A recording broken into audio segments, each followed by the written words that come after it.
আজকে আমরা চলে এসেছি চাকদার একান্ত ভবনে। এর আগের মাসে এসেছিলাম, আজকেও এসেছি। তো এই যে মটন হান্ডি বিরিয়ানি আনলিমিটেড একদম পুরোপুরি। তো কাকা আজকে হান্ডি বিরিয়ানিটা ওপেন করবে।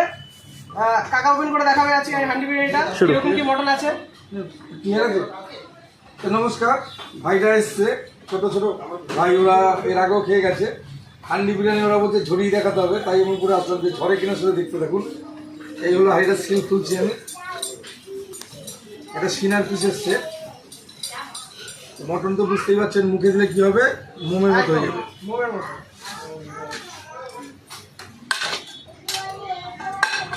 এটা 2 পিস আলু, 2টো ডিম, সালাড, চাটনি, দুজনের আনলিমিটেড প্রাইস। আর মটনটা কি বলেছি, মটন খেলে কি হবে, একান্ত বলে প্রেমে পড়তে হবে, আর ঝরে ঝরে পড়বে। দেখুন এই হলো রাইস।